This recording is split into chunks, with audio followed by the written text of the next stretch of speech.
Muy buenos días, presidenta, funcionarios, funcionaria que la acompañan. Si me permite dirigirle una pregunta al secretario de Educación, el secretario Mario Delgado. Durante los gobiernos del PRI y del PAN se documentó que miles de escuelas operaban con graves carencias, incluso más del 30% sin servicios básicos como agua, electricidad o infraestructura adecuada, y que los recursos muchas veces se quedaban en intermediarios sin llegar a los planteles. Hoy, con la implementación de programas como La Escuela es Nuestra, que entrega los recursos de manera directa a las comunidades escolares, si el secretario puede informar con datos concretos cuántas escuelas han sido beneficiadas, qué mejoras reales se han logrado en infraestructura y sobre todo cómo se refleja esto en el aprendizaje de los alumnos.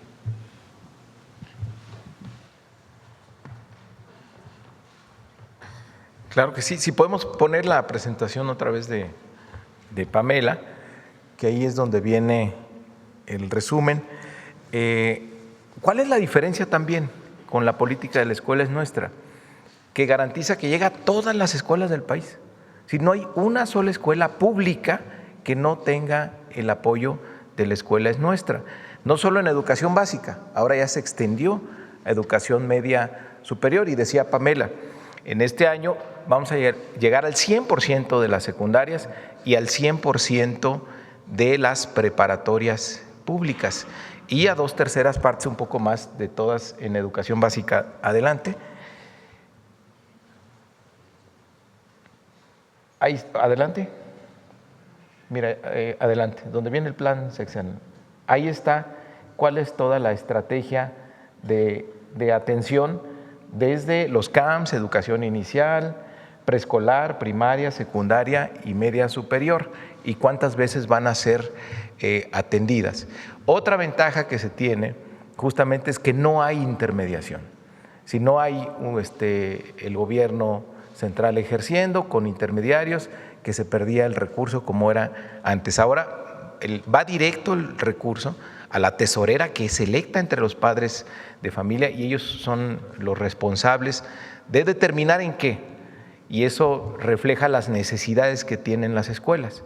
Tiene, Pamela, estadísticas de cuáles son las principales prioridades, tiene que ver con baños, con ampliar los espacios, con instalaciones eléctricas, principalmente también pueden comprar computadoras, y los padres de familia deciden y ellos supervisan. Entonces, eso garantiza que las necesidades más urgentes de infraestructura están siendo atendidas por esta vía. Y como ya presenta la presidenta la proyección para toda la administración, pues quiere decir que La Escuela es Nuestra va a mantener estos niveles de inversión y vamos a ir mejorando año con año las condiciones de las escuelas. Y insisto, son todas. Antes, en el gobierno neoliberal, se seleccionaban qué escuelas se iban a beneficiar y no había criterios claros, y luego no había tampoco manera de comprobar que llegaran esos recursos.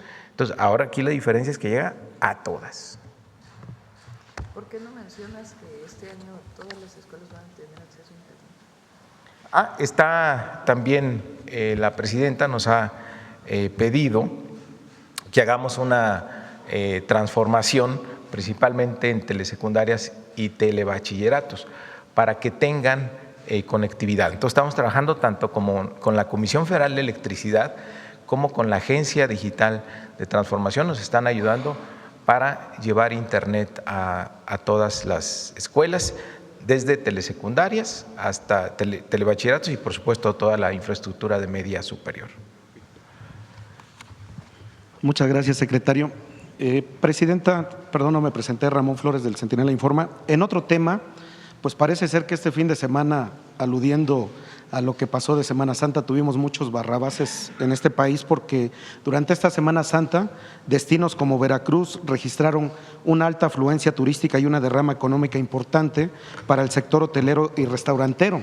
Sin embargo, diversos contenidos difundidos por TV Azteca insistieron en alertar sobre un presunto derrame petrolero e incluso llamaron a no visitar las playas del estado, lo que los empresarios consideran un mensaje que pudo afectar la economía local. Presidenta, ¿qué acciones concretas tomará su gobierno para desmentir públicamente esta información y proteger la economía local? No sé si tengas fotografías de Veracruz, de las playas de Veracruz. Rocío Nale puso varias en sus redes.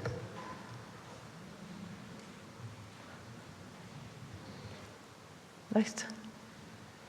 Villa del Mar.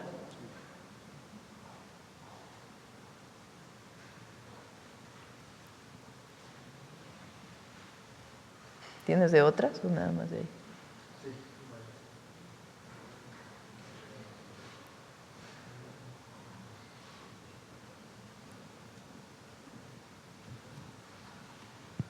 Mata de Uva.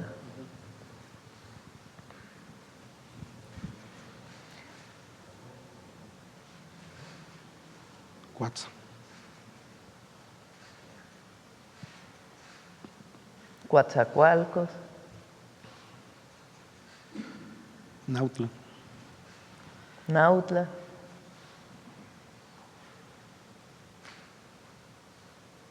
Así como que mucho impacto, ¿no? ¿Verdad? Chachalacas.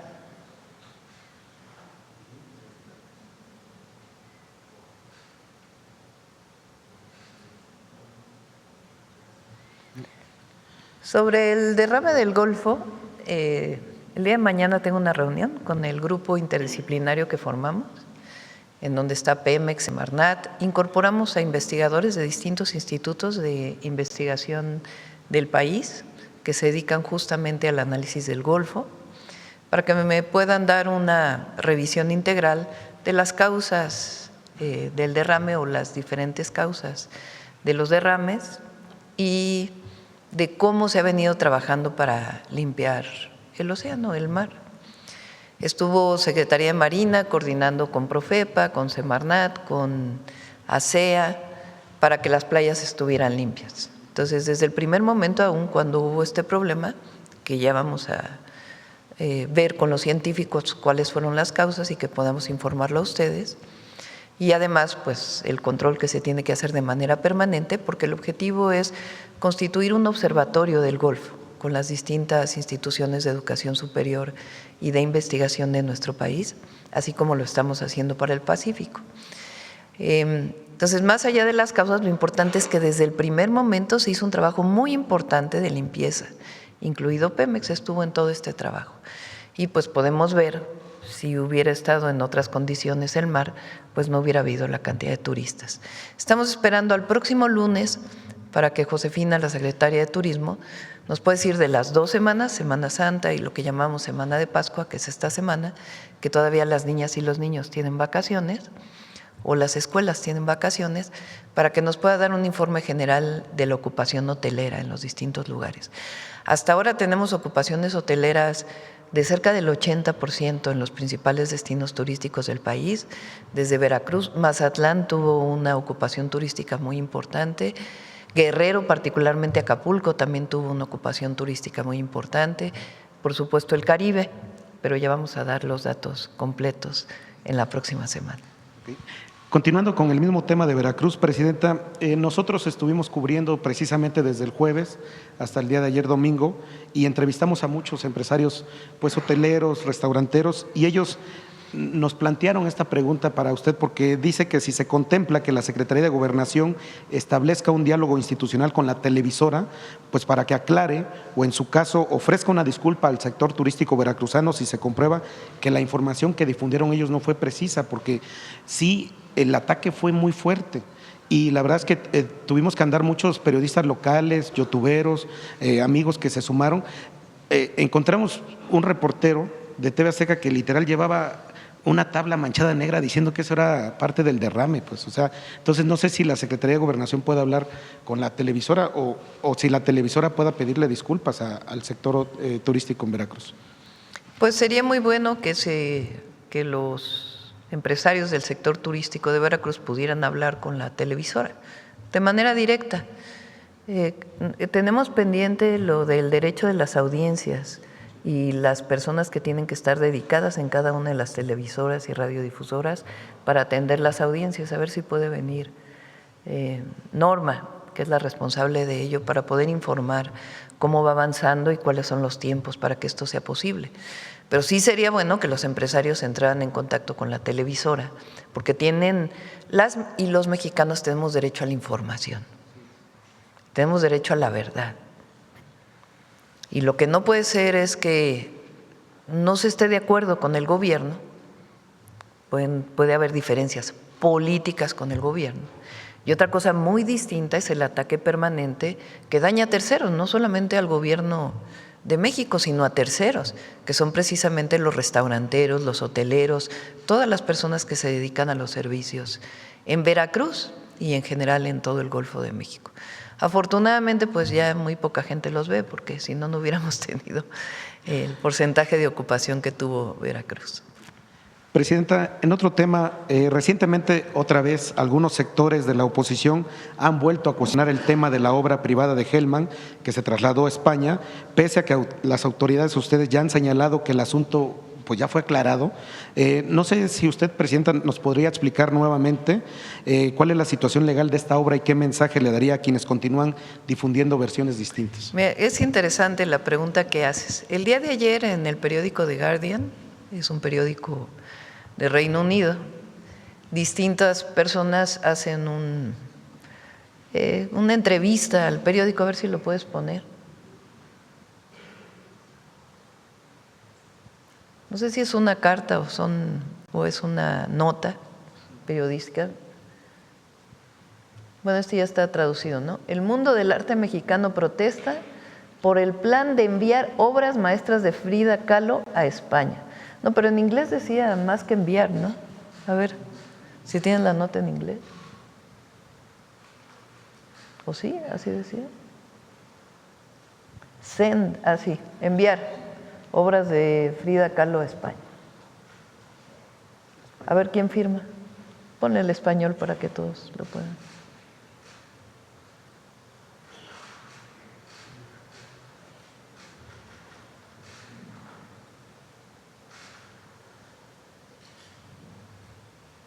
Más abajo, son las personas a las que entrevistan. La carta abierta.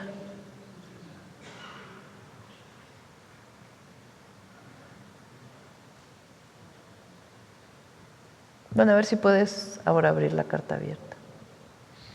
Bueno, aquí estuvo Claudia Curiel, secretaria de Cultura. La colección Gelman es una colección privada que tiene obras de Frida Kahlo, principalmente de los muralistas mexicanos. Son cuadros de distintos muralistas. Es una colección privada. Las colecciones privadas en México también pueden ser catalogadas como patrimonio de las y los mexicanos, aun cuando tenga la propiedad privada. Las obras catalogadas no se permite venderlas al extranjero ni regalarlas al extranjero porque son patrimonio de México. Lo que se permite es que haya una difusión de estas obras en el extranjero, es decir, que puedan visitar distintos museos o distintos lugares en el extranjero para que se conozcan en distintos lugares. Carta pública. A ver si pones las firmas, por favor.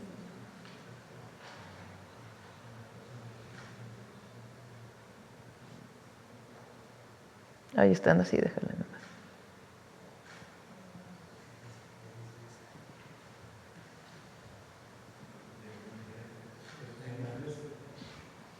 Bueno, a todas estas personas, ahí les vamos a poner la carta del Santander. El Banco Santander se pone de acuerdo con los privados para poder promover la obra en distintos lugares. Deciden promoverla primero en México.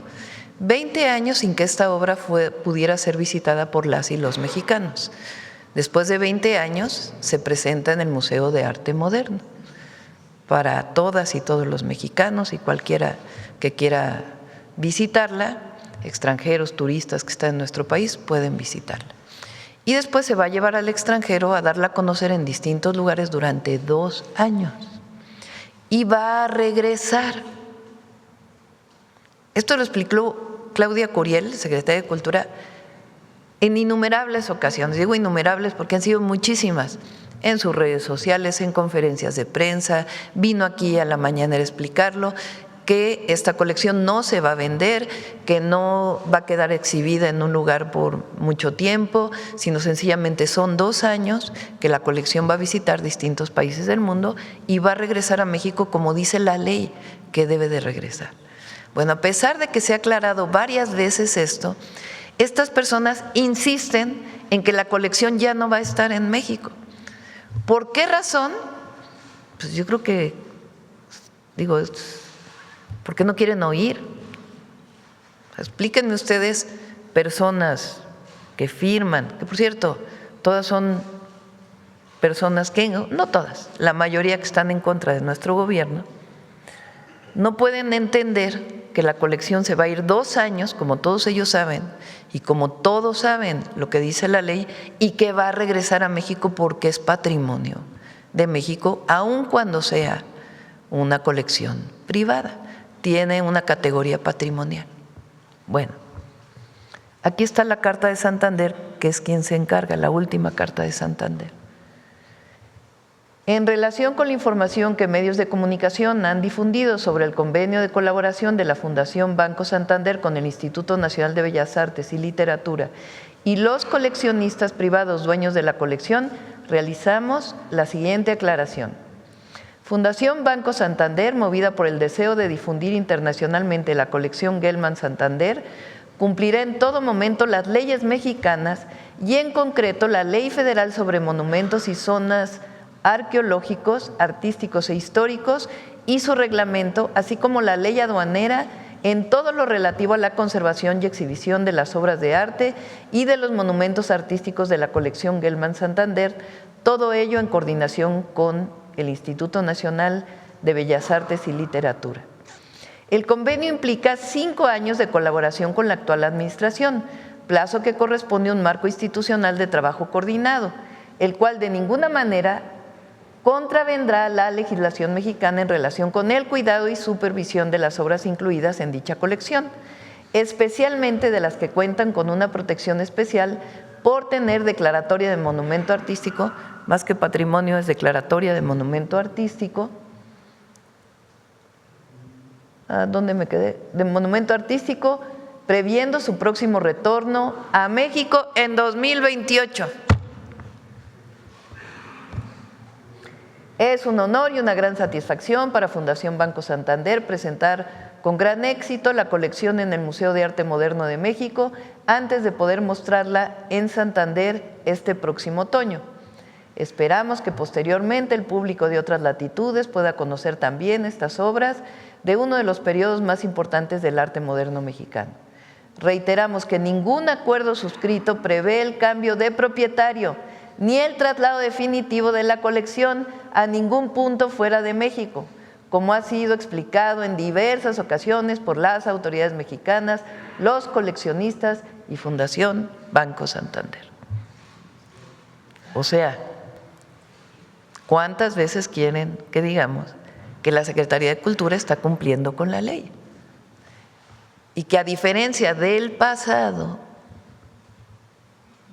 ahora se expone en el Museo de Arte Moderno y que en el 2028 la colección va a regresar a México y que se están cumpliendo con todas las leyes.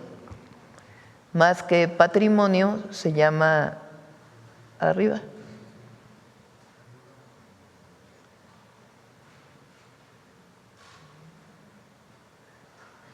Declaratoria de monumento artístico. Esa es la declaratoria que tiene y por lo tanto no puede salir de manera permanente fuera del país.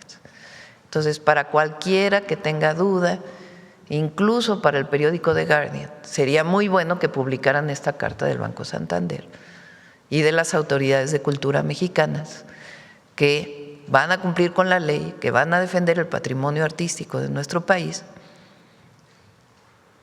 Todas las declaratorias que hay de monumentos artísticos y que solamente la colección va a viajar durante 2 años para conocimiento en distintos lugares del mundo. Muchas gracias, Presidenta. Y ya por último, Presidenta, preguntarle si se va a revisar el padrón de proveedores del gobierno para identificar si hay empresas vinculadas a personas bajo investigación de la UIF, como el caso del empresario Enrique Herrera Martínez, que mantienen contratos activos con dependencias públicas, y preguntarle, ¿su gobierno qué mecanismos existen para evitar que recursos de presunto origen ilícito entren a la contratación pública? Se revisa con la UIF y con la Secretaría Anticorrupción y Buen Gobierno. Vamos a ver este caso que presenta si tiene alguna irregularidad. Pero la Secretaría de Anticorrupción y Buen Gobierno está permanentemente revisando a quién se contrata en el país. Por cierto, aprovechando también, subí unas fotografías de cómo estaba el AIFA, el Aeropuerto Internacional Felipe Ángeles. Bueno. Increíble, de verdad. Diciendo que era inteligencia artificial, que en realidad el AIFA no había estado así, que no había personas en el AIFA. Hubo un diputado que se fue al AIFA. Dori. A decir, no, miren, no hay personas, y mientras tanto por atrás estaban pasando las personas. Ridículo, de verdad. O sea, es utilizar la mentira y la calumnia como forma de comunicación. Es el odio llevado al máximo extremo, el enojo llevado al máximo extremo. Caso 1, colección Gelman, regresa en 2028, no se está violando la ley, y sin embargo publican cartas. Bueno, a ver si le hacen caso ahora al Banco Santander, aunque no sea al gobierno de México, ¿verdad?, que es el encargado de llevar la obra a distintos lugares y que está cumpliendo con la ley. Aeropuerto Internacional Felipe Ángeles. Bueno, que está vacío. Bueno, ayer subí un video a las redes también para mostrar cómo había gente. 169,000 personas lo usaron en la Semana Santa. Y va a seguir creciendo el número de personas. 164,500 personas, de lunes a domingo. Y lo de Veracruz, que no vayan a Veracruz, que no vayan a Veracruz, que no vayan a Veracruz. A pesar de que hay brigadas permanentes de limpieza, se limpiaron las playas y la gente de manera segura pudo entrar a las playas de Veracruz. Muchas gracias, presidente. Gracias. Bueno, vamos por acá. A ver, vamos. Uno y uno. 40 días sin preguntar. A ver, ¿quién más no ha preguntado? A ver, aquí. Ahí vamos para acá. Buenos días, presidenta. Yareta Arciniega, de Revista Fortuna. Presidenta, preguntarle qué mecanismos específicos de evaluación y seguimiento está utilizando el gobierno para asegurar que la inversión en infraestructura educativa realmente esté cerrando brechas de desigualdad entre regiones, y cómo se mide ese impacto en términos de acceso, calidad y condiciones de aprendizaje en las escuelas.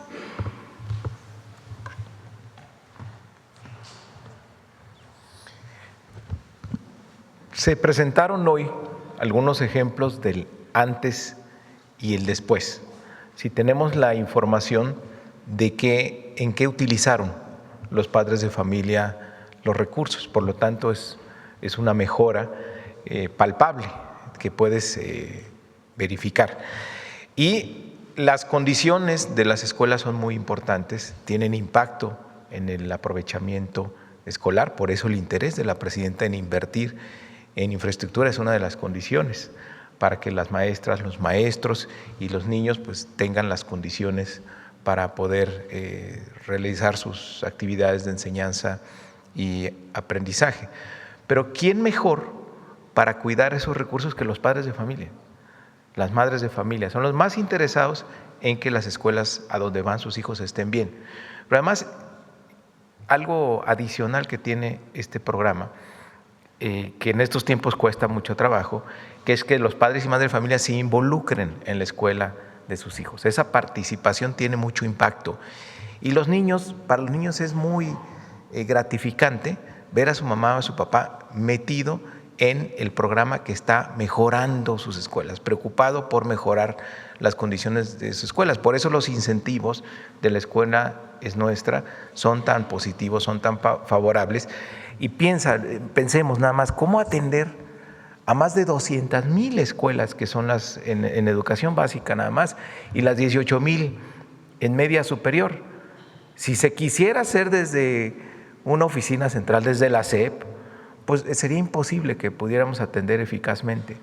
Por eso, la mayor parte de la inversión en mantenimiento, en equipamiento, en rehabilitación, es por la escuela, es nuestra. Es una garantía que los padres de familia, las madres de familia, ejerzan los recursos. ¿Habrá de alguna manera algún comparativo estadístico a largo plazo entre regiones para ver cómo se va cerrando la brecha o para comprobar que efectivamente toda la inversión de estos recursos va a cerrar la brecha entre regiones? Tenemos la estadística del 911, que ahora la estamos haciendo más detallada. Es la información que nos da todas y cada una de las escuelas de las condiciones de su infraestructura. Entonces ya podemos detectar dónde falta agua, dónde le falta mantenimiento a los baños, dónde no tienen instalación eléctrica. Por ejemplo, hemos avanzado mucho en las escuelas que no tenían instalación eléctrica. La CFE tiene como altísima prioridad dar el servicio y tenemos una cobertura muy amplia. Entonces sí vamos a poder tener estadísticas de las condiciones de la infraestructura a partir de la información pues, oficial de la Secretaría de Educación y ahí ir evaluando el impacto que genera la escuela nuestra. Muchas gracias. Sobre este tema también, si nos pudiera ahondar un poco más acerca de los planes de conectividad que tiene con la CFE, ¿cómo sería el plan? Presentamos aquí hace como 3 meses el avance que teníamos, que en 2 meses nos conectó miles de escuelas la Comisión Federal de Electricidad y ha venido avanzando ese programa. No tengo la cifra en este momento, pero sí podríamos hacer un corte y presentarlo en una próxima ocasión, pero es la Agencia Digital de Transformación Digital y la CFE trabajando en conjunto, buscando la mejor manera de conectar dependiendo de las condiciones de infraestructura y la última milla que hay en cada una de las regiones del país. Pero también decir que actualmente todas las telesecundarias y telebachilleratos están conectados a través de la señal de televisión educativa. Es decir, hay conexión para recibir la señal de televisión educativa, pero lo que se quiere ahora es el acceso a Internet. Es dar un paso, es evolucionar esta conectividad. Muchas gracias, secretario. El objetivo es que este año todas las escuelas tengan conectividad a Internet y todos los centros de salud y hospitales tengan conectividad a Internet. En diciembre, que todas las escuelas y la infraestructura médica pública tenga conectividad a Internet. Ese es el objetivo y para eso está trabajando la Agencia de Transformación Digital. Muchas gracias, presidenta. En un segundo tema, sobre las muertes en un hospital privado en Sonora causadas por la aplicación de sueros vitaminados, ¿qué le ha reportado el sector salud, presidenta, respecto a la investigación y a las medidas posteriores que se tomarían para que este tipo de situaciones no se vuelvan a presentar? ¿Se investigarán a las empresas que proveen este tipo de sueros?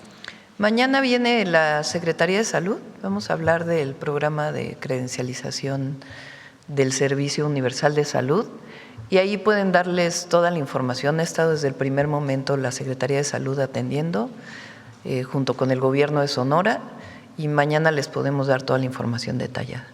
Muchas gracias, presidenta. En otro tema, sobre este anuncio que hizo hace unos días sobre el nuevo titular de aduanas, presidenta, ¿qué espera que este cambio, que no solo es el nombramiento de un funcionario que sostenga y mejore la recaudación, sino en materia de automatización del sistema de aduanas en un momento clave en medio de las negociaciones del TEMEC? El objetivo que tiene Alonso, el nuevo director de aduanas, es digitalizar todos los procesos. Número 1, y ampliar las revisiones no invasivas, es decir, más rayos X, más rayos gamma, que permitan revisar un contenedor sin necesidad de que se esté abriendo uno por uno. Este es su objetivo. Para ello hay recursos destinados este año. Desde el gobierno del presidente López Obrador hubo una adquisición muy importante y el año pasado y este año todavía se están instalando parte de esos equipos que tardaron un tiempo en llegar. Y el proceso de digitalización es muy importante. Incluso el objetivo es que todo lo que tenga que ver con comercio exterior esté en una sola base de datos. En este momento hay permisos que tienen que ver con la Secretaría de Economía, como los permisos IMEX, por ejemplo, los permisos del SAT para comercio exterior y los permisos de aduanas para comercio exterior. Incluso en algunos casos todavía es de papel la revisión que se hace en algunas aduanas. El objetivo es que estas 3 bases de datos estén en una sola base de datos y que el importador o el exportador tenga un servicio mucho más expedito y al mismo tiempo que la revisión pueda ser conjunta, digamos, entre el SAT, aduanas y la Secretaría de Economía. Entonces, este es el objetivo y Alonso, que es un especialista en estos temas, pues tiene como su programa de trabajo para este año. Además, evidentemente, tiene que aumentar todavía más la recaudación, que es el indicador fundamental para poder saber cómo vamos en las aduanas. Mientras más recaudación haya, pues sabemos que está funcionando mejor, que no hay trampas, que no hay contrabando, que disminuye al máximo la corrupción o se erradica la corrupción en cualquiera de las aduanas. Y él está trabajando de manera coordinada, como lo hizo en su momento Rafael Marín, con la Secretaría de la Defensa y la Secretaría de Marina, que son quienes han puesto personas encargadas en cada una de las aduanas. Muchas gracias, Presidenta. En otro tema, Presidenta, el economista Jorge Flores Kelly, director de Observatorio Nearshoring, argumenta en un artículo publicado en Revista Fortuna que el mandato de Banxico no es único, de acuerdo con el texto del artículo 28 constitucional, que vincula la estabilidad del poder adquisitivo de la moneda con la Rectoría del Desarrollo Nacional definida en el artículo 25, como competitividad, fomento económico y empleo. Es decir, que el mandato de Banxico no es solo combatir la inflación, sino también promover el crecimiento a través del crédito. Presidenta, ¿comparte esta lectura? ¿Implica eso que Banxico debería pues ser más activo en la bancarización y el crédito? Estamos trabajando con Banxico y Secretaría de Hacienda y la banca comercial y las distintas instituciones financieras. Lo vamos a presentar aquí en la mañanera. ¿Qué objetivos conjuntos tenemos?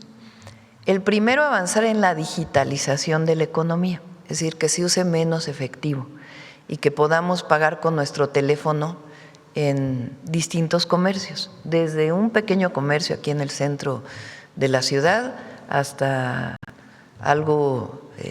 hasta una empresa que tenga que hacer los pagos electrónicos a sus proveedores. El objetivo es avanzar a que haya menos efectivo. Esto da más certeza a la economía y también permite pues ir avanzando en otros indicadores. ¿Cómo lo vamos a hacer? Pues a través de esquemas que ya tiene Banco de México y su facilitación. ¿Qué otra acción estamos haciendo?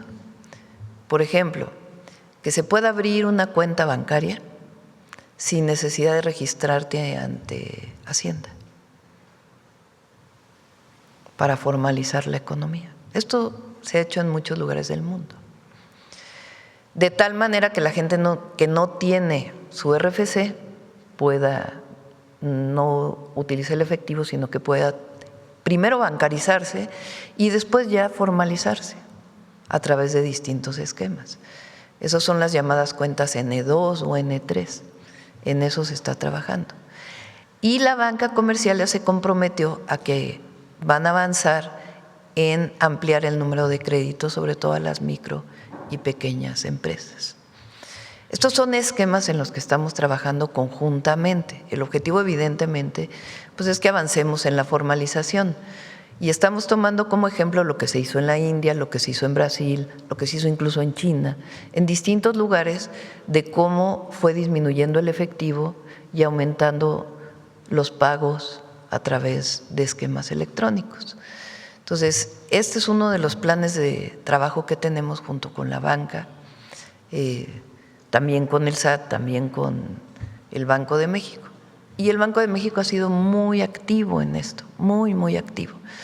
Entonces, a la pregunta de si solo el Banco de México determina la tasa como única función para controlar la macroeconomía, digámoslo así, o particularmente la inflación, pues no, el Banco de México está haciendo muchas otras cosas en coordinación, manteniendo su autonomía, pero con pláticas con el gobierno para poder avanzar en la formalización de la economía y en disminuir el número de establecimientos que siguen utilizando el efectivo. Para ello también nuestro objetivo es que este año las casetas se paguen de manera electrónica, sin efectivo, y también las gasolineras hacia finales del 2026.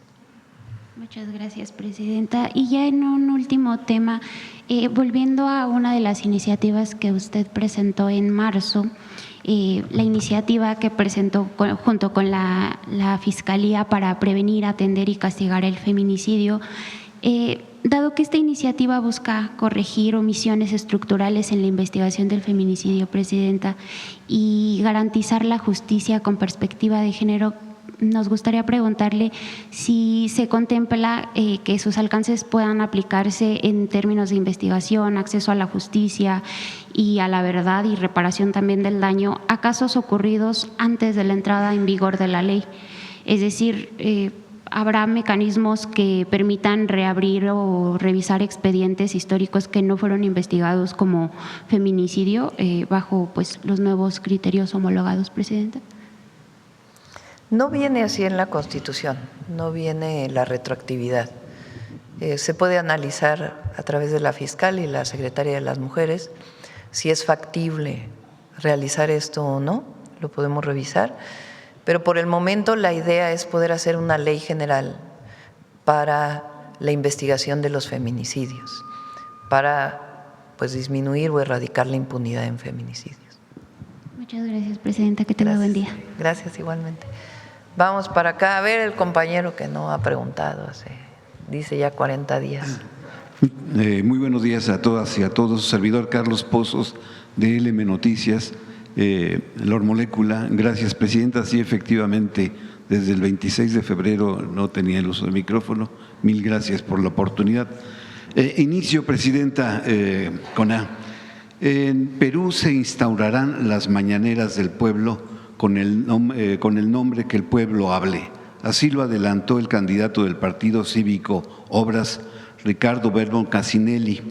Estuve en la República del Perú, donde hay 31 candidatos a la presidencia de la República en las elecciones del próximo domingo 12 de abril, en donde periódicos como La Razón informan que el gobierno mexicano, a través del expresidente Andrés Manuel López Obrador y de Claudia Sheinbaum Pardo, estarían financiando a candidatos en el Perú.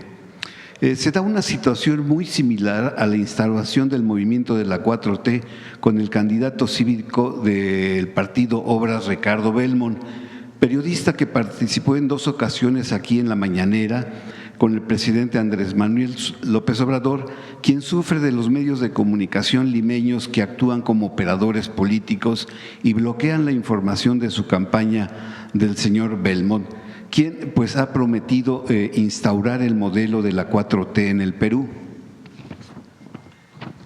La indecisión de los peruanos alcanza un 40%, de acuerdo a estadísticas y encuestas que estuve en Perú. Los que no saben alcanzan el 15.5% y Belmont tiene una intención del voto del 16% sobre los 30 aspirantes. Al menos los números dicen que él es el puntero. Sirva este contexto, presidenta, para solicitarle su opinión cuando en una ocasión el presidente Andrés Manuel López Obrador, a pregunta expresa, me dijo aquí que el modelo del humanismo mexicano de la 4T se podría exportar. La pregunta es, ¿cree usted posible que pudiera florecer en Perú el humanismo mexicano? ¿Y qué opina de las próximas elecciones del domingo en el Perú? Y saber si hay interés del actual gobierno peruano por restablecer las relaciones diplomáticas con nuestro país. Esas serían las 3 preguntas sobre este tema. Primero, negar contundentemente que nosotros financiemos ningún movimiento en ningún lugar del mundo. Nosotros tenemos relación con los pueblos y con los gobiernos de los países del mundo con los que tenemos relaciones diplomáticas. Eso es lo primero y que es muy importante aclarar. Lo segundo es que lo que hemos hecho en México, las ideas de la Cuarta Transformación, el humanismo mexicano, el pensamiento de pensadores políticos, transformadores de nuestro país, no tiene copyright. Es parte del pensamiento universal. Y quien quiera ocupar las experiencias que hemos tenido aquí, que sean exitosas, adelante, son bienvenidos. Pienso que lo más importante, porque están en proceso electoral, difícil opinar, es que gane el pueblo. Ese es nuestro deseo en cualquier lugar, que ganen los pueblos, que haya gobiernos que atiendan la necesidad de los pobres.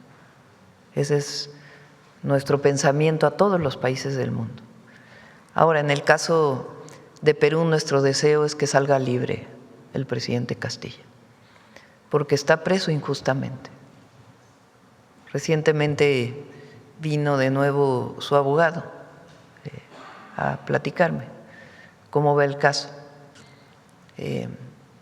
Y más allá de incluso afinidades o no políticas y de lo que consideramos que es una visión de racismo, de clasismo, hay un argumento muy claro que da el abogado y es: se necesitaba cierto número de votos para poderlo destituir y la votación fue menos que ese número de votos. En eso se basa principalmente su argumento. Es un argumento principalmente judicial, jurídico, para poder liberar al presidente Castillo. Entonces es nuestro deseo de que pueda ser liberado y pues que gane el pueblo, siempre que gane el pueblo. ¿Y las relaciones diplomáticas ya mostraron interés ellos? No hay hasta ahora nada que del actual presidente, que en algún momento pensamos que a lo mejor podía tener una posición distinta, de restaurar la relación. Recordemos que ellos fueron los que rompieron relaciones con México. La relación con el pueblo peruano, esa continuará siempre. Bien, Presidenta. Como segunda pregunta, en el pasado mes de junio del 2025, en un breve escrito, la Secretaría de Administración del Instituto Politécnico Nacional, por instrucciones del director saliente Arturo Reyes Sandoval, dio por terminado el convenio entre el Politécnico y la Fundación Politécnico, que llevan casi 30 años de aplicarse, Presidenta. La Fundación Politécnico ha demandado civil y penalmente a la administración del Politécnico por esas ilegalidades, incluso penales, por la serie ominosa de faltas al convenio en rigor. La pregunta es, Presidenta, el Instituto Politécnico Nacional cuenta con una comunidad que supera fácilmente los 210,000 estudiantes. ¿Qué mensaje les manda ante esta situación irregular, con claros visos de ilegalidad y daños a las nuevas generaciones de jóvenes que quieren poner la técnica al servicio de la patria? ¿Tú tienes más información? Adelante. Bueno, a ver, ¿cómo funciona? Es una fundación. Así es. Creada por exalumnos. Esa fundación a lo que se dedica es a recibir donativos y los utiliza para equipamiento, para inversión en infraestructura. Históricamente había habido una coordinación necesaria entre esta asociación y la autoridad educativa, es decir, el propio Politécnico Nacional. Sin embargo, empezaron a tener diferencias y se crea otra asociación, y ahí es quien tiene la posibilidad de recibir donativos. Entonces entraron ahí en una disputa, pero está el director del Politécnico atendiendo esa situación, que sea lo mejor para para la institución. Y aquí es necesario que haya mucha transparencia en el ejercicio de los recursos y que haya también una coordinación con la autoridad. Es decir, no puede haber una asociación civil que reciba una gran cantidad de recursos porque lo hace a nombre del Politécnico sin que haya una coordinación. Es decir, tienen una prerrogativa por parte de la institución, es decir, sí, esta asociación es la que puede recibir donativos para invertirlos en el Politécnico. Son privados, es privado todo, no son recursos públicos. Pero tiene que haber necesariamente una coordinación. Al romperse esa coordinación, se crea otra fundación y el Politécnico dice, bueno, ahora esta fundación es la que puede recibir los donativos. De ahí el origen del conflicto, pero el rector ha tenido un manejo muy atinado para resolver esta situación. ¿Sí? Gracias, secretario.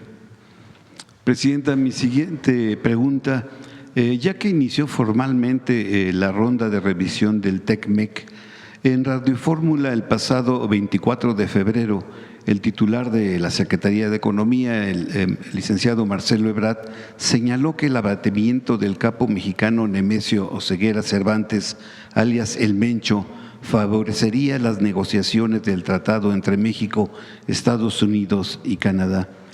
Pues la fecha programada es para el 1 de julio, el límite para concluir las conversaciones sobre la extensión del TECMEC. Presidenta, ¿el operativo que abatió al Mencho favorecerá la revisión del tratado? Y preguntarle, ¿este tratado a dónde nos llevará como país y a dónde nos llevará como región en los próximos años este tratado trilateral? No sé en qué contexto lo dijo el secretario de Economía, Marcelo Ebrard, esta declaración. Digamos que ayuda a la buena relación que hay con Estados Unidos en temas de seguridad para todo lo demás. En particular, este operativo, pues, no necesariamente está vinculado con la negociación del TEMEC. Digo no necesariamente, porque mejoras en la seguridad de nuestro país y acciones que se realizan todos los días, pues evidentemente mejoran la relación entre todos los países del mundo y particularmente con nuestro vecino del norte, con Estados Unidos. Pero lleva su camino el tema de seguridad y lleva su camino el tema comercial. Y en el caso del tema comercial lo hemos manifestado varias veces. Nuestro objetivo pues es que se mantenga el tratado comercial, incluso que disminuyan o desaparezcan todas las tarifas que fueron incorporadas o los aranceles que fueron incorporados por el presidente Trump a partir de distintos momentos del año 2025, particularmente lo que tiene que ver con vehículos, con acero, con aluminio. Recientemente hubo una publicación que estamos estudiando para saber cuáles son los impactos en las exportaciones de México hacia los Estados Unidos.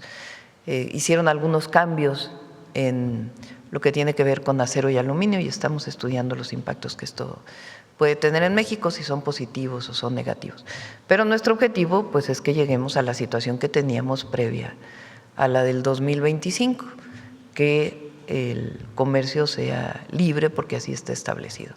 ¿Qué mecanismos adicionales tendremos que desarrollar para mejorar la relación comercial? Pues es lo que está en este momento en pláticas con el gobierno de Estados Unidos y con el gobierno de Canadá.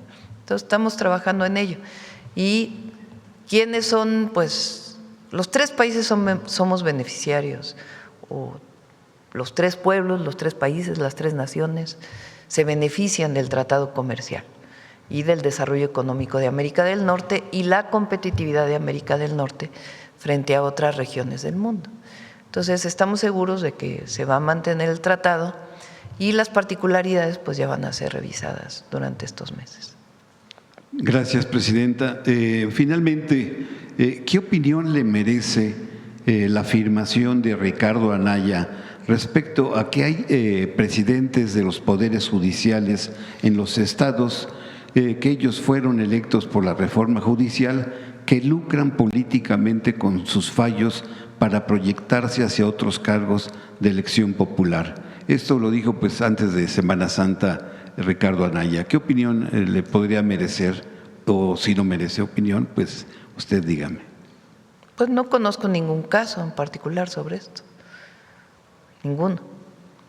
No conozco un caso de algún presidente de un tribunal de justicia de algún estado de la República que se esté promoviendo para algún cargo de elección popular. Pues si ya tienen un cargo de elección popular, ¿para qué van a querer promoverse otro cargo de elección popular? Entonces no conozco, pues tendría que decir cuáles son los casos en particular para conocer si esto es una realidad o no.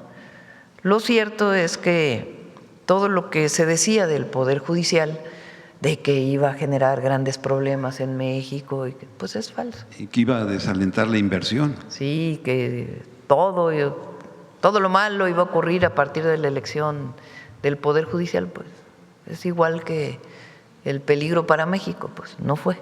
Más bien el peligro para México ocurrió del 2006 en adelante hasta el 2018. Muchas gracias, presidenta. Gracias. Buen día. Bueno, antes también. Bueno, vamos de este lado. A ver, Carlos. Buenos días a todas y todos. Carlos Navarro de Heraldo Media Group. Presidenta, son más de 120,000 millones de pesos en el programa La Escuela es Nuestra. ¿Habla de la confianza que tiene el gobierno hacia el pueblo de México? Pues claro, imagínate, prácticamente ¿cuántos casos ha habido de problemas de alguna persona que no haya ejercido, algún equipo que no haya ejercido los recursos en la escuela? Menos del 2%. ¿Cómo funciona La Escuela es Nuestra? Para quienes no tienen hijas e hijos en primaria, secundaria o preparatoria, se hace una asamblea. Imagínense, 72,000 asambleas. Lo que quiere decir 72,000 asambleas y el trabajo que hacen las y los servidores de la nación junto con La Escuela es Nuestra, la Secretaría de Educación Pública. Se hace una asamblea, asisten los padres de familia, se les informa, este año van a tener tantos recursos, 300,000 pesos de recursos para la escuela. ¿En qué lo quieren utilizar? Bueno, pues lo queremos utilizar en ABCDF, para arreglar los baños, para mejorar la instalación eléctrica, para mejorar el piso, para construir un aula más. En fin, se pone a votación de los padres y madres de familia, en donde participan también los maestros en las asambleas observando, pero la decisión es de madres y padres de familia. Bueno, pues lo queremos usar en arreglar los baños de la escuela. Recuerden que ya hay 3, 4 o 5 veces que han recibido recursos. Entonces, a lo mejor planearon que cada vez que reciban recursos, pues van a ir aumentando alguna mejora. Por ejemplo, de un aula, deciden iniciar el aula y el siguiente año terminarla. Se hace la asamblea y después se entregan los recursos a través de una tarjeta del Banco de Bienestar. Ellos deciden en qué lo utilizan, cómo lo utilizan, dónde compran los materiales, quiénes van a participar, pueden contratar a los propios padres de familia para poder hacer las obras si es que tienen algún oficio de la construcción o son electricistas o son plomeros y estiran el dinero pues, de manera muy importante y realizan las obras. Entonces, después de 5 o 6 años ya que se hace el programa, pues los padres y madres de familia ya saben cómo lo deben utilizar y es un comité de madres y padres de familia quien realiza estas acciones y un tesorero y un comité de vigilancia quien está revisando que los recursos se ejerzan bien y después tienen que demostrarlo ante el programa de La Escuela es Nuestra. No es nada más la fotografía que se toma, sino cómo se ejercieron los recursos. Entonces, es una manera muy ágil en donde rinde el recurso, porque no es una empresa que se contrata y la empresa se queda con un porcentaje de ganancias, sino que los recursos son ejercidos de manera directa por madres y padres de familia. Además, se crea empleo en la propia comunidad y se puede planear cada año qué es lo que se va a hacer de acuerdo a los recursos que se reciben. Entonces, una confianza plena en el pueblo de México y en las madres y padres de familia. Gracias. En otro tema, ¿qué responder a los señalamientos del Comité de Desaparecidos de la ONU hacia México, presidenta? Bueno, va a haber una mayor extensión de esto por parte de la Secretaría de Relaciones Exteriores y de la Secretaría de Gobernación. Este es un comité que no es un comité de Naciones Unidas, es un comité de expertos que está vinculado con Naciones Unidas. Eso es lo primero. Lo segundo, este comité hace un análisis de casos de 4 estados de la República del 2009 al 2017. Los resultados que obtienen de ese análisis los extrapolan hasta el 2025. 4 estados de la República, análisis del 2009 al 2017, y hay una extrapolación hasta el 2025. En los estatutos de esta propia comisión, en los estatutos de Naciones Unidas, en la caracterización que hacen de la desaparición forzada, que es aquella que viene del Estado mexicano o de cualquier estado, de cualquier país del mundo, para desaparecer personas por motivos principalmente políticos, el análisis que hacen ellos queda fuera de esta caracterización que tiene la Organización de las Naciones Unidas y la propia comisión. Hubo un documento previo que se presentó hace algunos meses. Relaciones Exteriores y Gobernación enviaron documentos al comité diciéndoles pues todo lo nuevo que se está trabajando, lo que se está haciendo, los cambios en la legislación, el trabajo que se está haciendo con los colectivos, cómo desde 2019 se realizaron distintas acciones relacionadas con la comisión de búsqueda y ahora cómo se está conformando más, en fin, varios temas. No fueron considerados por esta comisión. Por eso se rechazó el documento. Y para mayores detalles, pues ya la Secretaría de Gobernación y Relaciones Exteriores van a estar informando de cómo va avanzando.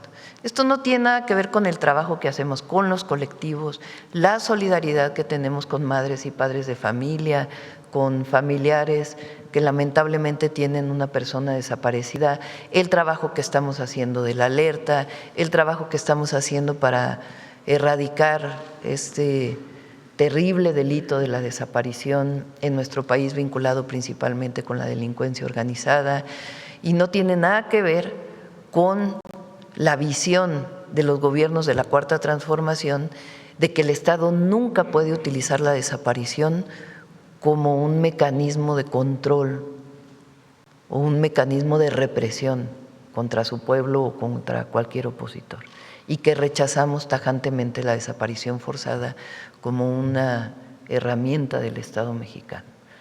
Todo esto no fue tomado en cuenta. Entonces, por eso se rechaza el informe, pero eso no quiere decir que no sigamos avanzando nosotros con el tema de los desaparecidos, como lo hemos venido informando y como la Secretaría de Gobernación ha venido haciéndolo junto con su equipo, con todos los colectivos de personas desaparecidas. Con estas observaciones, ¿se puede trabajar en un futuro con este comité que dice que es independiente de Naciones Unidas? Este comité va a enviar al Alto Comisionado de Naciones Unidas su informe. Nosotros tenemos una comunicación permanente con el responsable del Alto Comisionado en México de Derechos Humanos y vamos a establecer una relación estrecha con el Alto Comisionado de Derechos Humanos para que conozca lo que se está haciendo y por qué razones no estamos de acuerdo con este informe que se presentó por parte de este comité. Presidenta, en días pasados el presidente de Estados Unidos, Donald Trump, puso un ultimátum a Irán y dijo que podría desatarse un infierno. ¿Cuál es la posición de México? ¿Qué previsiones están tomando? Porque pues, por una situación geográfica podría haber algún riesgo hacia México, Presidenta. Bueno, primero siempre buscar la paz y la solución de diálogo de cualquier conflicto. Esa siempre ha sido la posición de México y esa siempre va a ser la posición de México.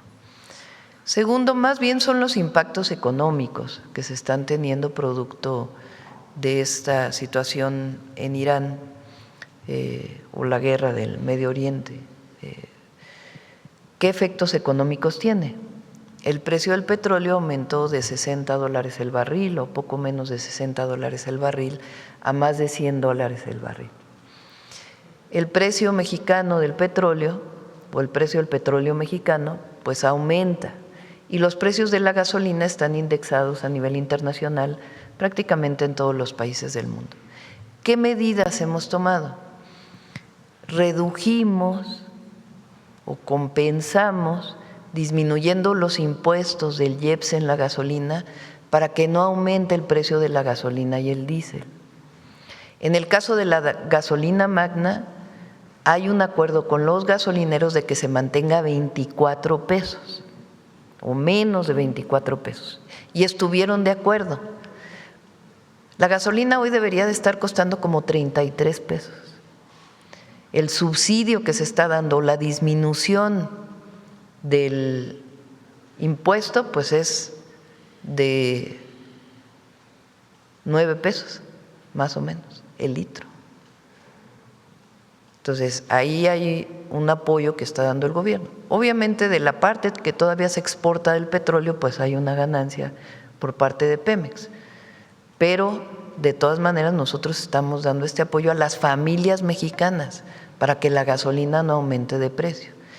Y le pedí desde ayer a la Profeco, al procurador, a Iván Escalante, que a partir de hoy estén revisando en todas las gasolineras que en efecto no aumente el precio de la gasolina magna, porque en algunos lugares le están aumentando y no tienen razón los gasolineros de por qué aumentarla, ninguna, porque hay apoyo, es decir, disminuye el impuesto del IEPS para que se pueda compensar el aumento en el precio de la gasolina y además un acuerdo de que no puede ser de más de 2 pesos, es, ¿no?, lo que ganan por parte de 2 pesos el litro, lo que ganan los propios gasolineros para poder pagar a sus trabajadores, tener sus gastos y de ahí tener un poco de ganancia. Entonces, la Profeco va a estar revisando que en efecto se cumpla este acuerdo voluntario que tenemos con los gasolineros. Por otro lado está el diésel. El diésel también ha aumentado el precio, estaba sobre 26.50, 27 pesos y llegó a estar en 30 pesos. Por el momento hay un acuerdo con los gasolineros de que no aumente de 28 pesos con 28 centavos, sigue estando alto respecto a lo que estaba hace unas semanas. Y estamos viendo si podemos hacer un esfuerzo adicional para poder compensar todavía más el precio del diésel. Para que tengan ustedes una idea, en una semana lo que está dejando de percibir el gobierno por impuesto del IEPS son más de 5,000 millones de pesos en una semana de lo que estamos compensando para el precio. Entonces, no podemos permitir que los gasolineros se pasen, porque esa reducción de 5,000 millones de pesos que ingresa al erario público para destinarlo a los programas de bienestar, a todo lo que se requiere en nuestro país, que nos hemos comprometido con el pueblo de México, pues no puede ser que haya gasolineros que de manera tramposa estén subiendo el precio a pesar de que se está dando el apoyo para que no suba tanto el precio ni de la gasolina magna ni del diésel. En el caso de la gasolina premium, pues hay el sustituto, la gasolina magna. Entonces, por eso no se está haciendo algo especial con la gasolina premium. Entonces, ese es el acuerdo que tomamos. La Secretaría de Energía con Pemex y Secretaría de Hacienda están en comunicación con el gremio gasolinero y el objetivo es ver si podemos todavía disminuir más el precio del diésel para que no vaya a tener impactos en la inflación en nuestro país. Entonces, es un apoyo muy importante que se está dando y vamos a seguir apoyando. ¿Cómo compensamos esto? Pemex está teniendo un ingreso adicional como de 3,000 millones, entonces en realidad son como 2,000 millones, digamos que se puede compensar de este aumento, pero son 2,000 millones de pesos a la semana los que se están dando como apoyo. Y una cosa es Pemex y otra cosa es Hacienda, aunque somos parte de lo mismo, pero finalmente uno entra a Pemex y lo otro entra al erario público. Entonces es un apoyo muy importante que se está haciendo a las familias mexicanas y no puede ser que los gasolineros pues se pasen de lanza, como dice aquí Iván, y estén pues aumentando el precio cuando se está apoyando. Entonces también a los consumidores de gasolina, de diésel, pues también que escojan las mejores gasolineras, donde hay un precio justo y no un precio por encima de lo que hemos estado acordando. ¿Hay amonestaciones a estos gasolineros? ¿Hay alguna sanción que Sí puede haber sanciones por parte de Profeco, pero por lo pronto, pues, como hicimos al principio, una lona que diga, pues aquí está muy alto el precio de la gasolina. Se me estaba olvidando, Presidenta, en este informe de este comité de la ONU, ¿en qué años ocurrieron las desapariciones que señalan y en qué estados fueron? A ver si me pasas, los estados son Coahuila, que por cierto además esos, algunos de esos gobernadores están detenidos desde entonces.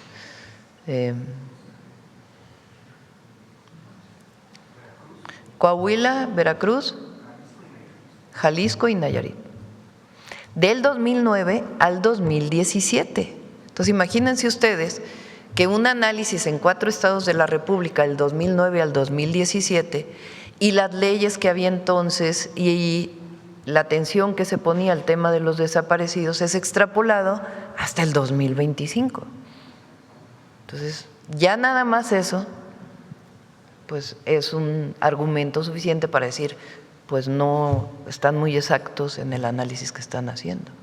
Gracias. Más allá de que evidentemente estamos atendiendo este grave delito en nuestro país, provocado principalmente por la delincuencia organizada. Gracias. ¿Perdón? ¿Está incluida la masacre de Allende en esos casos? No estoy segura, lo revisamos. Preguntarle, Presidenta, ¿cómo va el tema del envío de agua de México a Estados Unidos? ¿Cómo va el tema del tratado? ¿Se puede renegociar este tratado? ¿Cómo va la entrega de agua? Hay un acuerdo que se tomó con Estados Unidos hace algunos meses de la cantidad de agua que se iba a entregar. Vamos a ponerlo nuevamente en contexto. El tratado de 1944 con Estados Unidos establece una cantidad de agua que tiene que aportar México a Estados Unidos del río Bravo, y Estados Unidos aporta una cantidad de agua de Estados Unidos a México del río Colorado. Ese es, en términos muy generales, el acuerdo de 1944, el tratado de 1944. Cada cuánto se revisa si se entregó la cantidad de agua, cada 5 años. Ha habido casos como a principios del 2015, creo que el 2015, no recuerdo exactamente el año, en donde se hizo una adenda al tratado precisamente porque había habido años de sequía. En los últimos 5 años, del 2020 al 2019 al 2025, pues hubo años de muchísima sequía, particularmente los últimos 3 años del presidente López Obrador fue una sequía muy fuerte. Entonces México no pudo entregar por razones de sequía la cantidad de agua que se debía entregar a los Estados Unidos de parte del río Bravo. Entonces en la revisión de los 5 años, digamos que México quedaba de ver una cantidad de agua, de acuerdo con el tratado de 1944. El acuerdo que llegamos con Estados Unidos es que en el 2025 se entregaba una cantidad de agua y en el 2026 otra cantidad de agua, de acuerdo a la cantidad de lluvias que fuera a tener el país, o particularmente la cantidad de agua que llegara a este río y a las presas internacionales. Este acuerdo se ha cumplido hasta ahora y en este momento hay una diferencia de las semanas en las que se tiene que entregar. Si se entrega en tal semana o se entrega en tal semana, y nos estamos poniendo de acuerdo para no afectar principalmente a los agricultores de nuestro país. Pero hay un acuerdo general que está establecido, hablamos con los gobernadores en su momento y con los productores agrícolas de Tamaulipas, de Nuevo León, es muy poco realmente, pero una parte de Nuevo León y Chihuahua principalmente, y una parte de Coahuila. Entonces se hablaron con los productores, se hablaron con los gobernadores, estuvieron de acuerdo en firmar, más que firmar, en llegar a este acuerdo con los Estados Unidos, esta negociación, y estamos en este momento en la definición del envío de agua en las próximas semanas. Y nuestro objetivo, primero, pues es que no falte el agua para consumo humano, evidentemente. Y segundo, que podamos compensar a los agricultores si es que les falta algo de agua para el riego agrícola.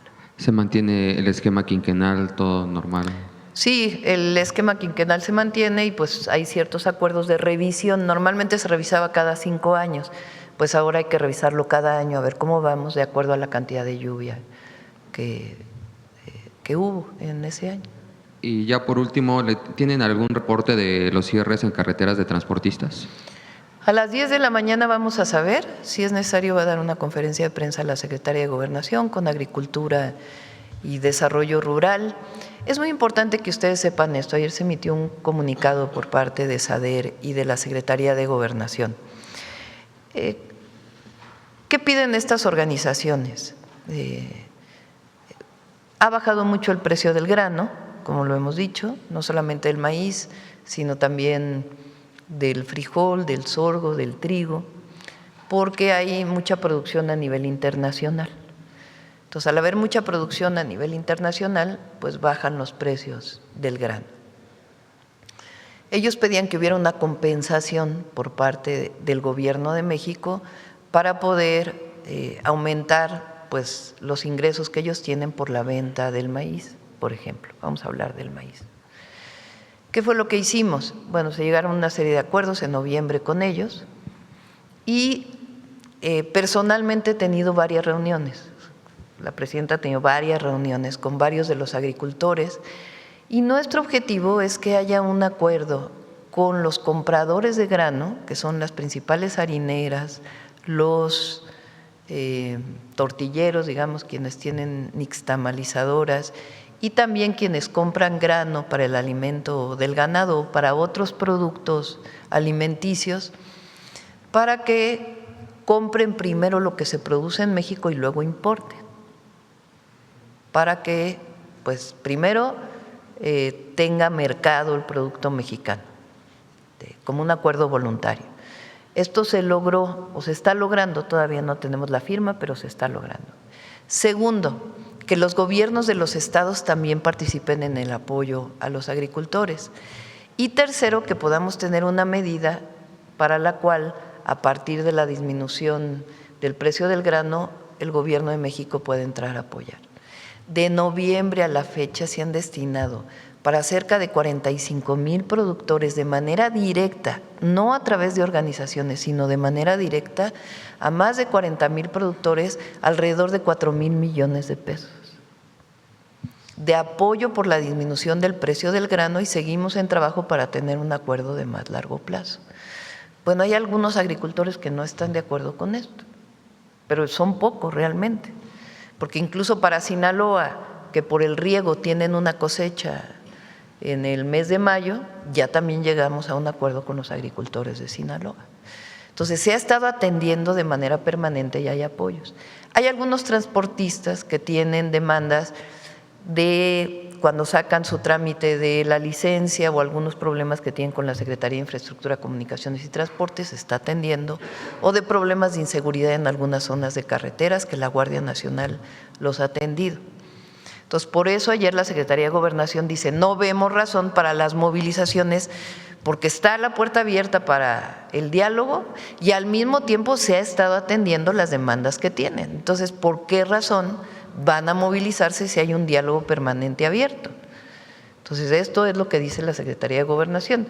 Si se movilizan, de todas maneras, pues estará la Secretaría de Gobernación atendiendo. Pero es importante que el pueblo de México sepa pues que estamos atendiendo. Ya algunos líderes, 3 o 4 líderes realmente de algunas organizaciones que son los que están promoviendo pues el cierre de las carreteras.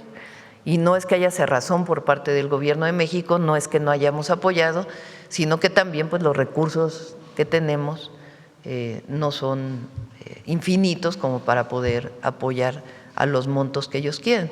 Ellos tienen demandas, por ejemplo, de que el maíz salga del Tratado de Libre Comercio o que granos salgan del Tratado de Libre Comercio, que son demandas pues mucho más complejas de cumplir, que de todas maneras se les escucha por parte de la Secretaría de Economía. ¿Hay tintes políticos? Pues hay personas que tienen relación con algunos partidos políticos que son los que se están movilizando. Si hay tintes políticos o no, pues ya que cada quien tome sus conclusiones. Pero lo cierto es que hay diálogo, que hay apertura, que se está apoyando, que hay solución en la medida de lo posible a las demandas que están pidiendo y que incluso personalmente me he reunido con varios de los agricultores y estamos buscando un acuerdo global para que cuando baje el precio de los granos podamos tener una solución de largo plazo. Muchas gracias. Buen día a todas y todos. Gracias. Bueno, ya acabamos. Sí, en la noche, a las 7. Gracias, Presidenta. Muy buenos días, compañeras, compañeros. Ayer se cumplió un aniversario más del fallecimiento de uno de los referentes más importantes de la revolución de las conciencias. Me refiero al ingeniero Heberto Castillo, aquel que nos dejó un postulado fundamental que dice: cuando el poder político permanece en manos de unos cuantos como propiedad privada, así sea una sociedad socialista, surge la corrupción y el abandono de las causas populares. Para el ingeniero Castillo, la ética y la política fueron siempre indivisibles. Dejó constancia de ello a través de su activismo solidario, fuese con campesinos, trabajadores, con los médicos, con los ferrocarrileros, con los presos, con los estudiantes del 68 y en la creación del Partido Mexicano de los Trabajadores y el Partido Mexicano Socialista. Aportó con su ejemplo la validez de la premisa humanista de considerar a la política como un espacio de formación personal y colectivo. Siempre defendió la vía pacífica, a pesar de la represión que él mismo sufrió, y la justicia social como un pilar fundamental del desarrollo comunitario. Su visión abierta al diálogo marcó el pensamiento político de las izquierdas de su tiempo. Su paso por la COCOPA arraigó en su espíritu la dignificación de los pueblos originarios a través del respeto de sus reivindicaciones. El ingeniero nos propuso adoptar un pensamiento que mirara más la historia de México y el pensamiento libertario que había generado desde el movimiento de independencia y la Revolución Mexicana. Concluyo invocando dos de sus grandes aportes. Hay que tener más amor a los oprimidos en lugar de odio a los opresores, y otro que es fundamental: hay que ser solidarios con los que menos tienen. A continuación, veamos la cápsula que hemos preparado en homenaje al ingeniero. Hace 29 años, el 5 de abril de 1997, falleció el ingeniero Heberto Castillo Martínez. Su legado científico, político y académico son testimonio de congruencia y posturas que nutren al humanismo mexicano y dieron cauce a la revolución de las conciencias y nuestra cuarta transformación pacífica de la República. Nacido en Ixhuatlán de Madero, Veracruz, el 23 de agosto de 1928, a los 8 años su familia se trasladó a la Ciudad de México. Destacado estudiante de la escuela pública desde la primaria, Heberto Castillo se gradúa como ingeniero. En 1966, efectuó el diseño estructural, los cálculos y dirigió la edificación del inmueble de San Antonio Abad 124 en la Ciudad de México. En tal obra empleó la tridilosa, el sistema estructural que desarrolló y que revolucionó la industria de la construcción. Su participación política inició al lado del general Lázaro Cárdenas del Río en el Movimiento de Liberación Nacional, MLN, y su público apoyó a los movimientos de los ferrocarrileros, de los médicos y de los obreros que formaron parte sustantiva de su agenda política.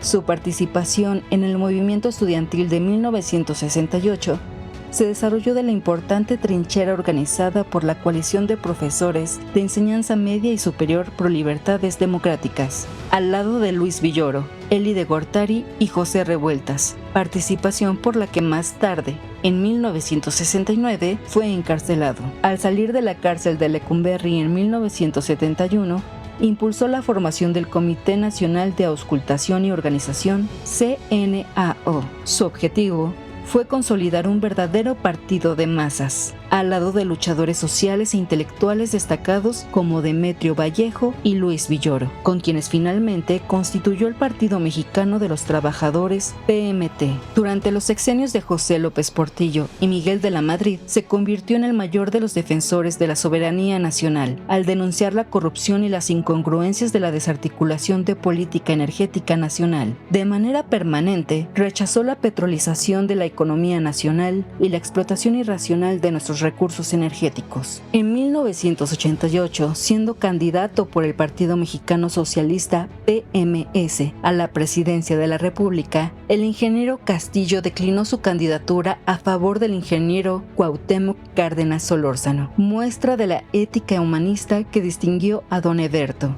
Para él, lo importante siempre fueron los encargos, no los cargos. Los últimos años de su vida, el ingeniero Castillo los dedicó al proceso de pacificación de Chiapas, como integrante de la Comisión de Concordia y Pacificación, COCOPA, mediadora del conflicto. Estaba convencido de que para lograr la paz definitiva en Chiapas, era necesario dar solución a las demandas de los pueblos indígenas de México. Su profunda convicción en la importancia del diálogo como instrumento de resolución de los conflictos, se sintetiza en afirmar que hay que privilegiar siempre el amor a los oprimidos en lugar del odio a los opresores, premisa consustancial al humanismo mexicano. Gracias, buen día.